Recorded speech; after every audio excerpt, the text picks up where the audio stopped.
señores, han hecho silencio justo a tiempo. Acaba de abrirse el micrófono. Esa discusión que venían llevando... Se perdieron lo mejor. ¿Por qué? ¿De qué estaban hablando? No me diga que de las elecciones. No, estábamos hablando de que son camaradas. Yo tengo cierta experiencia en eso y le estaba tratando de explicar, pero él me decía que había otra etimología de la palabra camarada. ¿Qué me escribiste acá? Que también los militares se dicen camaradas. También. ¿Es por verdad? eso digo. Sí.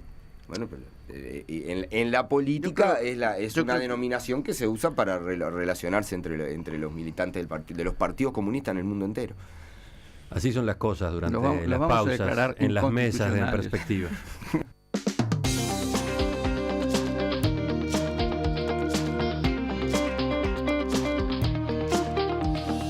La interna del PIT-CNT ha venido atravesando desencuentros y diferencias de opinión que derivaron en estrategias distintas ante la justicia en el caso de la denuncia por estafa que una empresaria de la construcción de Rocha presentó contra la central por el plan de vivienda sindical. Recordemos que en 2013 la empresaria rochense Susana Nicodela denunció a 2 intermediarios de la firma Vivamax Sociedad Anónima que le habían pedido en nombre del secretariado del PIT-CNT 8 cheques diferidos por $300.000, supuestamente para comprar terrenos a cuenta de la ganancia que ella iba a recibir luego. Los intermediarios después quisieron cobrar los cheques con un prestamista para utilizarlos con fines personales y fue por ese lado que terminó desatándose esta polémica, que este asunto terminó en la justicia y apareció en los medios de comunicación. Porque enterada de la maniobra, la empresaria denunció a los intermediarios y después a la central sindical e introdujo una demanda por daños y perjuicios, daño moral y pérdida de ganancias por $2.850.000. Como la mesa representativa del PIT-CNT carece de personería jurídica, la mujer demandó a los 37 sindicatos que la integran, argumentando que ese organismo, la mesa, está subordinado a esos gremios. A mediados del mes pasado, la mesa representativa resolvió unificar la estrategia y presentar una sola contestación a la demanda. En ese documento se sostiene que no hay un nexo de dependencia para extender la responsabilidad por los actos realizados por los gestores que aparentemente participaron de esta estafa. Además, se acusa a la empresaria de frustrar parte del plan de vivienda sindical al imputar con malicia al PIT-CNT a través de la prensa. Sin embargo, a esa estrategia se opusieron 2 sindicatos, la Federación de Obreros y Empleados de la Bebida y la Federación de Obreros de la Industria Cárnica, que de hecho presentaron ante la justicia otro documento. En él se aduce que no tiene legitimación para ser parte del proceso, ni siquiera como tercero involucrado, porque nunca participó de los hechos que relata la empresaria, ni tuvo oportunidad de informarse sobre su demanda. Según los documentos a los que accedió En Perspectiva, esos gremios entienden que no se puede centralizar la defensa, porque si la jueza no da lugar a los argumentos del PIT-CNT, deberán pagar todos los sindicatos, incluso los que no tuvieron nada que ver en los errores de gestión. ¿Qué dicen ustedes a propósito de este tema que sigue dando vueltas, que no se apagó, ni mucho menos? Juan, sí, brevemente. Sobre el juicio en sí no tenemos nada que decir porque no conocemos los pormenores, pero me llaman la atención 2 cuestiones. Primero, fue el propio PIT-CNT que interpuso excepción, es decir, que dijo que no podía ser demandado porque no tiene personería jurídica. Tema que entre la gente que es del oficio se conoce hace bastante tiempo y es algo que es un absurdo.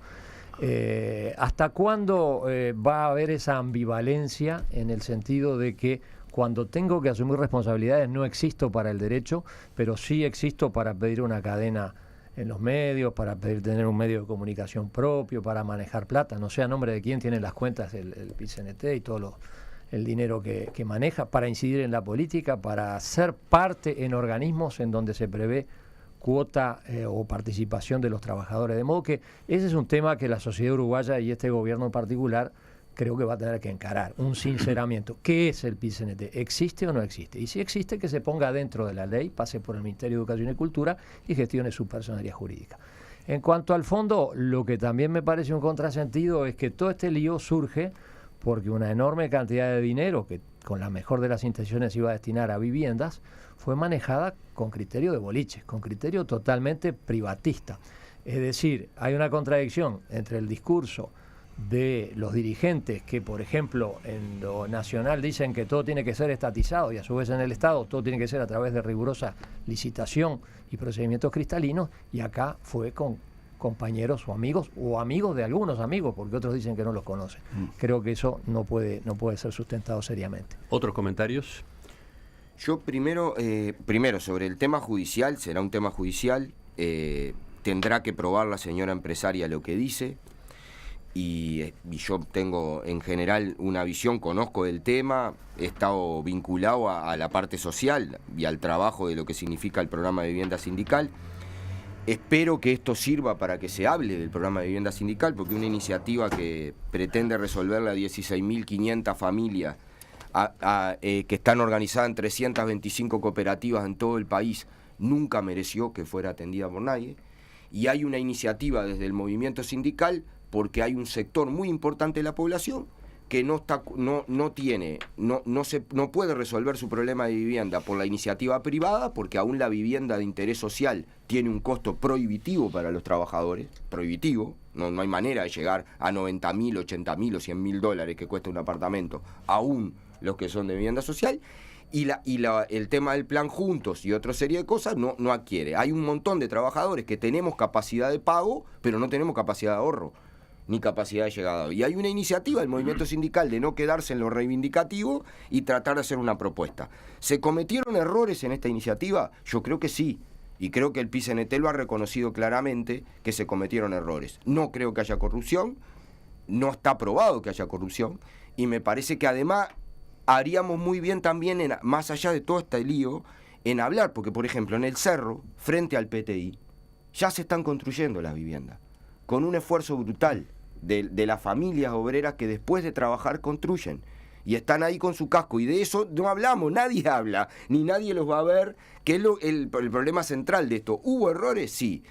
Con lo de la personería jurídica yo tengo una cuestión, yo entiendo lo que se plantea. El problema es que una vieja discusión del movimiento sindical dice el PIT-CNT es una central, una convención, una coordinación, que no es un tema menor. Puedo entender que para la sociedad no sea de fácil comprensión, pero nació la unidad a partir de no considerarlo central, y por eso está toda esa discusión.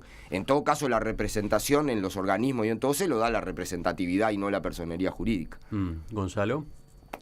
Bueno, son dos intervenciones realmente muy distintas. Uno donde yo estoy muy de acuerdo con lo que dice Gabriel en cuanto al problema de vivienda para la gente que no tiene capacidad de ahorro en este país. Es fatal. Realmente las viviendas son carísimas en relación a lo que la capacidad de lo que el poder adquisitivo de los salarios. Y alguien tiene que tomar una iniciativa para tratar de solucionar ese problema. Que sea el PIT-CNT, eso está en duda, pero eso es una pregunta, es otro tema. Ahora, yo quería agradecerle a Juan. Esta vez voy a estar muy de acuerdo contigo, por decir lo que acaba de decir con respecto a la personería jurídica. Porque a mí me pasó una cosa absolutamente insólita en este país. Le presté plata a un amigo que hacía kioscos, porque estaba me pidió plata prestada. Después no me pudo pagar mucho, me pagó con unos conformes del sindicato de canillitas. Y me dijo, no te preocupes, estos son de oro, no sé cuánto.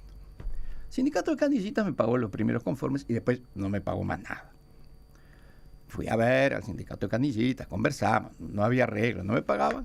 Entonces fuimos a juicio.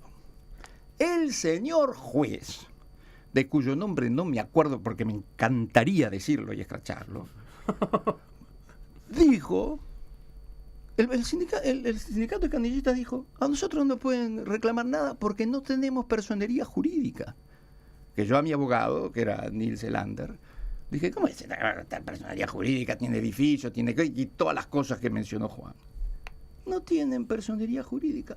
Y el juez le dio la razón al sindicato de canillitas porque no tiene personería jurídica. ¿De qué estamos hablando? Yo dije, esto es un país de locos. Ahora, cuando escucho a Juan, que es un abogado, me confirma que eso es algo demencial. ¿Cómo el PIT-CNT, con la importancia que tiene en este país, no va a tener la responsabilidad que competen a cualquier persona que está actuando en este medio? Miguel. Sí, yo creo que el hecho de que el movimiento sindical, que los trabajadores organizados se pongan el objetivo de no quedarse en el tema reivindicativo y se planteen intervenciones de carácter social, como puede ser el concretar un esfuerzo cooperativo para la vivienda, es una cosa muy saludable. Sé también que cuando organizaciones sindicales que están preparadas, que tienen memoria institucional para otras cosas, se ponen a hacer cosas en el campo social, aparecen dificultades propias de la experiencia. O sea, es una arena de trabajo que trae complejidades y que puede traer problemas de transparencia. Y todo. Yo confío en la honestidad y en la probidad de los dirigentes sindicales de Uruguay, lo digo con carácter general. Creo que no me voy a meter en el tema de la justicia, pero voy a señalar un tema.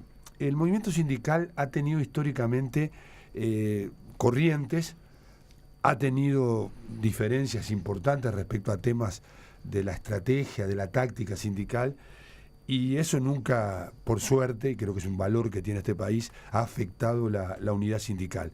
Yo creo que el hecho de que haya una estrategia para responder al tema jurídico en el juicio no se puede hipertrofiar, no se puede convertir en una diferencia total. O sea, FOICA y FOEB no están diciendo que haya corrupción, están diciendo que la estrategia están diciendo que haya claridad. Lo han dicho. Juan, a tu lado, pone una cara como... No, han dicho Richard Reed, a quien conozco mucho, de cual me precio de ser amigo y de conocerlo, ha dicho en todo momento que no acusaba, que quería que la justicia fuera hasta el final por un tema de transparencia, cosa que creo que está en su legítima opinión. Y creo que las diferencias respecto a un tema de estrategia de respuesta a una demanda no pueden ser aumentadas de tamaño. Son diferencias que tienen que ver con una manera de pararse frente al tema, pero que el movimiento sindical notoriamente ha tenido diferencias sobre otros temas y ha logrado superarlas con una idea de privilegiar la unidad. Respecto al tema de la personalidad jurídica, yo creo que la mayoría de los sindicatos la tienen. Me sorprende que no la tenga el caso concreto que tú contás. Los sindicatos como los sindicatos como tal la tienen. El que no tiene, por una lógica histórica que tenía el movimiento sindical de considerarse una articulación, una convención, por eso no es es la que llevó a esta diferencia para lograr personalidad jurídica. Creo que una cosa es que tenga personalidad jurídica las acciones comunes, como puede ser un plan de vivienda, y otra cosa es que la tenga una federación, una confederación o una convención de sindicatos. Pero bueno, en todo caso es un tema... ¿Pero tú estás de acuerdo con que el PIT-CNT no tenga personalidad jurídica? Yo estoy de acuerdo con que tener en cuenta la naturaleza institucional, político-institucional que tiene la central sindical. ¿Y te parece que no es suficiente? Si es una coordinación de sindicatos que sí la tienen, porque acá el tema, yo creo que la mayoría de los 37 sindicatos sí la tienen y sí por eso se plantea una responsabilidad. No estoy tan seguro, pero bueno, de todas maneras el PIT-CNT la debería es otra tener. Cosa, si está articulado, yo no soy abogado, no sé si se trata de una coordinación estable, pero coordinación al fin de organizaciones con personalidad jurídica, si no puede no tenerla. Algo más porque el tiempo se nos fue. No, que esta especie de inmunidad diplomática artificial para una potencia monopólica como es el PIT-CNT no puede funcionar más. Bien.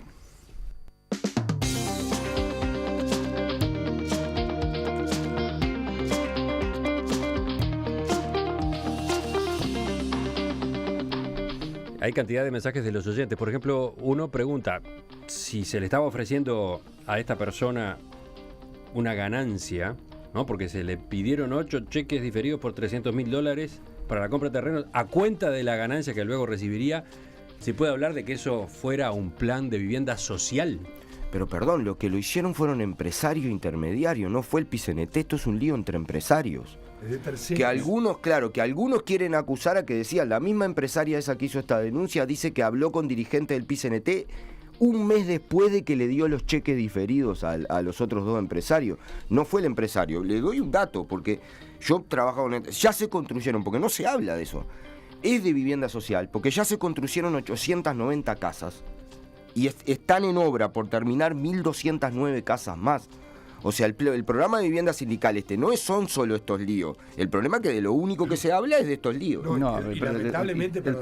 Lamentablemente quedó afectado por esta campaña, hay que decirlo. Sí. Por eso que el PIT-CNT no se tiene que meter en cosas que no le competen. Gonzalo Pérez del Castillo, Miguel Fernández Galeano, Juan Gavito, Gabriel Mazarovich, gracias por acompañarnos en otra de estas mesas. Arriba. Hasta el miércoles que viene. Hasta el miércoles. Vienen las noticias, atrasadísimas, pero vienen, las trae Romina Andrioli. Y después nosotros seguimos en la actualidad, tanto con noticias de acá, de Uruguay, que vamos a desarrollar por la vía de la entrevista, como en contacto con Chile.